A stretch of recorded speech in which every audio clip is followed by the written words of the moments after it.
आपने पिछली बार भी डिबेट में कहा था कि मोदी जी जो हैं जरूरी नहीं कि वो सदन में जाए, विश्वास प्रस्ताव वाला मामला अलग है, उसमें जवाब देना है, वरना उनकी कोई बहुत अब इच्छा उच्छा रही नहीं है, वो सीधी चुनावी तैयारियों में लगे हुए। जी नहीं, अमरीश जी वो सदन में उपस्थित थे, वो हम लोग देख नहीं पा रहे थे उनको, वो देश और दुनिया देख नहीं पा रही थी। वो सदन को पूरी तरह से देख रहे थे, वो अपने कक्ष में बैठे हुए सदन की एक एक बात सुन रहे थे, वो ईश्वर की तरह उपस्थित थे सदन में और देख रहे थे कि अब स्थिति से कैसे निपटना है। ये जो अविश्वास प्रस्ताव पर बहस है वो गौरव गोगोई के शानदार उद्बोधन के बाद और निशिकांत दुबे के निहायत ही लचर और अपमानजनक और व्यक्तिगत हमले वाले उद्बोधन के बाद समाप्त हो जानी चाहिए। इसका कोई अब मतलब नहीं रहा।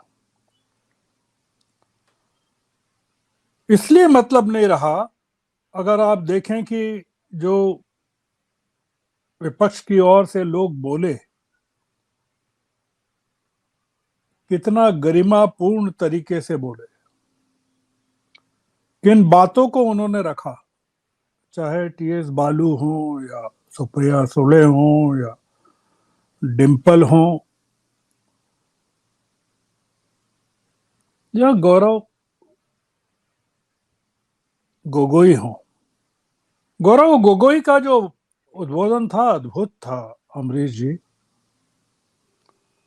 और अद्भुत इस मायने में था कि वो उन्होंने मणिपुर की पीड़ा को जैसे तश्तरी पे रख के और संसद के शरीर के सामने रख दिया। एक ईमानदार अभिव्यक्ति थी उस आदमी की, और मेरा ऐसा मानना है कि जो गोगोई ने कहा वो राहुल गांधी भी नहीं बोल पाते। हालांकि राहुल गांधी वहां होके आए थे। एक ईमानदार किस्म की अभिव्यक्ति गौरव गोगोई की अभिव्यक्ति में थी।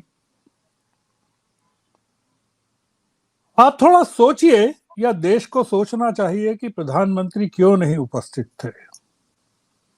गौरव गोगोई ने भी पूछा, लोग भी पूछ रहे, क्या वो डरते हैं?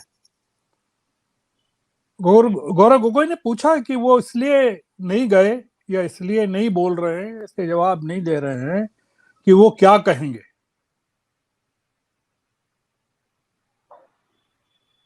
नॉर्थ ईस्ट से दो लोग बोले, किरण रिजिजू बोले और गौरव गोगोई बोले। आप 24 मिनट का भाषण सुन लीजिए किरण रिजिजू का, मैंने पूरा सुना, पहले भी सुना, फिर वो टीवी बंद हो गया तो अभी पूरा यूट्यूब पर सुना मैंने। उस आदमी ने एक बार भी अरुणाचल से न तो ये कहा कि अरुणाचल में चीन का कोई प्रवेश हुआ है, चीन ने अरुणाचल की कोई सीमा हथियाई है, न उस आदमी ने यह कहा कि मणिपुर की जनता भयानक कष्ट में है। वो पूरे समय गिनाते रहे कि नॉर्थ ईस्ट में 2014 के बाद से कितना परिवर्तन हुआ, कितना विकास हुआ। उन्होंने बताया कि प्रधानमंत्री ने कहा कि 5 कैबिनेट मंत्री और 7 राज्य मंत्री हर 15 दिन पे नॉर्थ ईस्ट जाएंगे और लोगों से बात करेंगे। किरण रिजिजू ने ये नहीं बताया कि कौन 5 कैबिनेट मंत्री और 7 राज्य मंत्री और अधिकारी पिछले कल 100 दिन हो जाएंगे पूरे मणिपुर को, आज 99 दिन हो गए, कौन गए?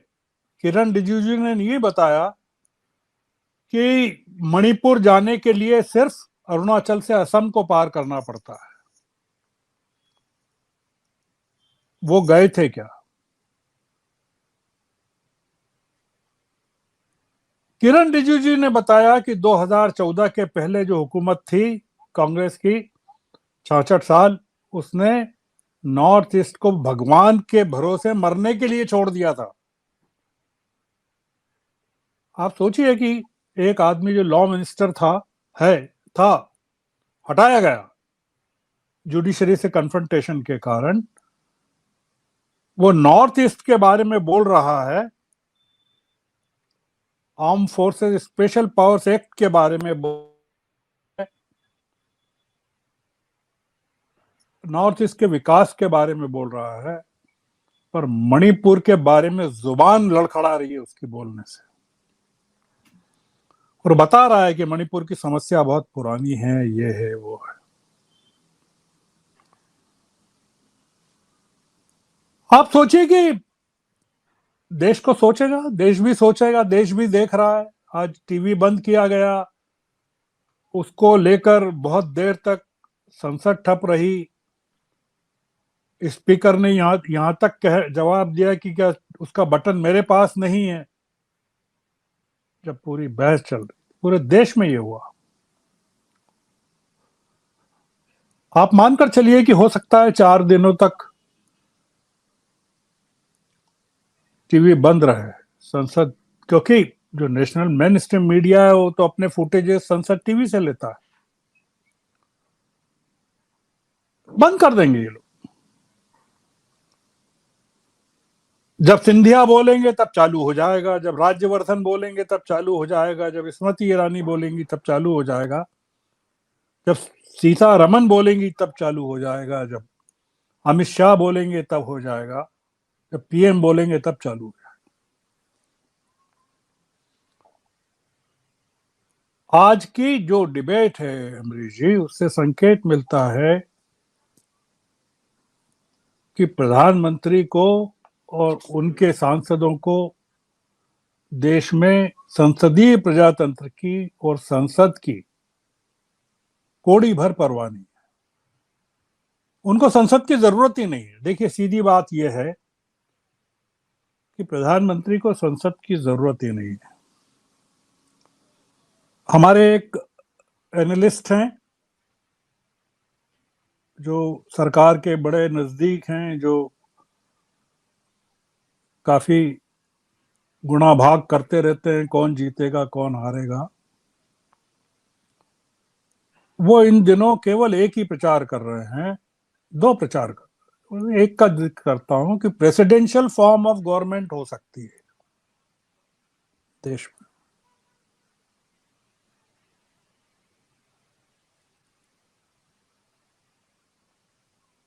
हम लोग किस तरफ ये क्या हुआ आज पार्लियामेंट में, वो तो सारी दुनिया ने देख लिया।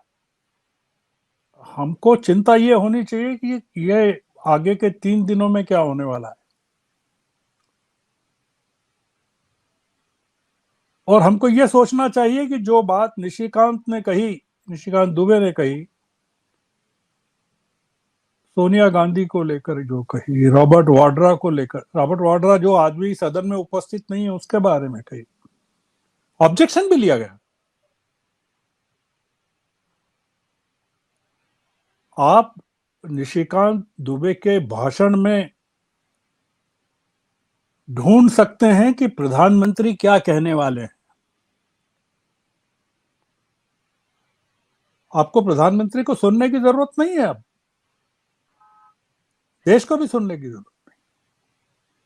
और आंकड़ा सबको पता है कि एनडीए के पास 366 है और इंडिया के पास 147 है।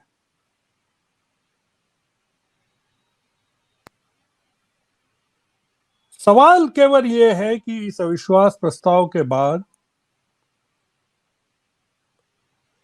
ये जो सांसद हैं 301 बीजेपी के, वो देश की जनता के साथ आंख कैसे मिलाएंगे।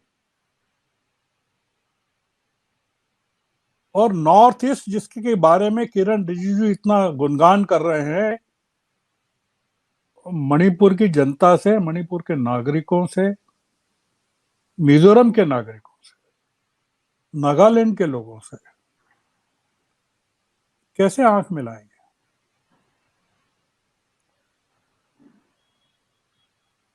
तो ये जो आप बताइए ना, वो गौरव गोगोई ने कहा कि प्रधानमंत्री तो बोलते ही नहीं है। तो उन्होंने कहा पहलवानों पर, महिला पहलवानों के मामले में नहीं बोलते, 750 किसान मर गए तब नहीं बोले, कोरोना कोविड के टाइम में ऑक्सीजन कमी पर नहीं बोले, दिल्ली के दंगों पर नहीं बोले, चीन पर नहीं बोले, पुलवामा पर नहीं बोले, मणिपुर पर नहीं बोले, और अदानी पर नहीं बोले जब सवाल पूछा गया। तो कहा गौरव गोगोई ने कि प्रधानमंत्री तो कुछ बोलते ही नहीं है। तो देश देखेगा, देश प्रतीक्षा कर रहा है। जो और राज्यसभा में आप देखिए कि किस तरह से डेरिक ओब्रायन के साथ वहां व्यवहार हुआ, उनको सस्पेंड करने के लिए। और पीयूष गोयल जो है, विपक्ष के लोगों को ट्रेटर कहते हैं। एक बंबई से आए हुए समझदार परिवार के सांसद पीयूष गोयल, जिनके पिताजी जनसंघ के जमाने से रहे हैं पार्टी के साथ, वो ट्रेटर कहते हैं और उनसे माफी की मांग की। पूरा विपक्ष ने बहिष्कार किया। आप सोचिए कि संजय सिंह को बिना किसी प्रोवोकेशन के निकालते हैं अध्यक्ष, सभापति, डेरिक ओब्रायन को निकाल, इनको संसद की जरूरत ही नहीं है, ये एक एक करके सबको निकाल देंगे और उसके बाद ये संसद भी चला लेंगे। और आपने देखा इन्हें अविश्वास प्रस्ताव पर अगर अविश्वास प्रस्ताव पेश हो गया है और बहस के लिए मंजूर हो गया है, तो उस दौरान कोई बिजनेस ट्रांजैक्शन नहीं होना चाहिए। बिजनेस ट्रांजैक्शन नहीं, यानी बिलों को तो पेंडिंग कर दिया जाना चाहिए। ये सरकार के खिलाफ विश्वास प्रस्ताव लाने की जरूरत ही नहीं है। इस सरकार का खुद पर से यकीन ही खत्म हो गया है, मतलब खुद पर अविश्वास करने लगी है ये। और वह विश्वास ये है कि इस देश की जनता में उसकी जरूरत है कि नहीं है, ये मामला है। तो ये जो आज आज इतनी चीजें हुई हैं, बहुत गजब का हैपनिंग डे है आज का। मतलब ये तो उम्मीद कर रहे थे कि राहुल गांधी बोलेंगे। वो जो निशिकांत दुबे का जो भाषण था, वो राहुल गांधी के लिए ही तैयार करके लाए थे। वो कि वो बोलेंगे, फिर वो हमला करेंगे और फिर 4 दिन तक वही घट्टी चक्की पीसते रहेंगे ये लोग। वो बौखला गए। अगर जब राहुल गांधी नहीं बोले तो वो आपने देखा कि किस तरह से बौखला गए कि तो राहुल गांधी क्यों नहीं बोल रहे। तो ये अब होगा यही, आखिरी दिन राहुल गांधी बोलेंगे और प्रधानमंत्री बोलेंगे, और उस बीच में ये तमाम लोग बोलेंगे जितने इनके बंदूकधारी लोग हैं, राइफलमैन और राइफल वुमन, ये लोग बोलेंगे, चरित्र पर हमले करेंगे, निजी हमले करेंगे। आप बताइए कि सोनिया गांधी पर निशिकांत दुबे की कमेंट, एक को बेटे को सेट करना चाहती हैं और दामाद को भेंट करना चाहती हैं। आपने आप सोचिए कि इस देश की जनता इस तरह के घटिया रिमार्क को सुन सकती है क्या? असंसदीय रिमार्क को। और वो बैठी हुई है सामने, सोनिया गांधी।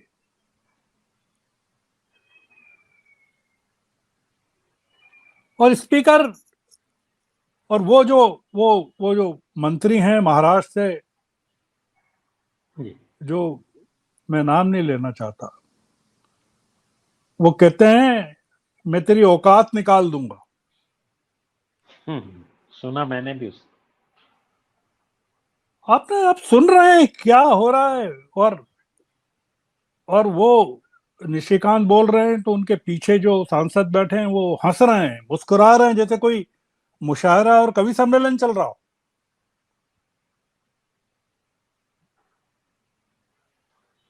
इस संसद की गरिमा को, इस संसद के सम्मान को जितनी चोट आज पहुंच सकती है वो पहुंच गई। और आप ये मानकर चलिए कि ये जो योजनाबद्ध तरीके से आगे के 3 दिनों की जो सेटिंग है कि अब कैसे चलने वाला है और कैसे भाषण होने वाले हैं, किस तरह के हमले होने वाले हैं, ये उसका मंच सजा दिया है इन लोगों ने आज। तो इसलिए देखते जाइए, मतलब आप तो ठीक। सत्य हिंदी का ऐप डाउनलोड करें गूगल प्ले स्टोर पर।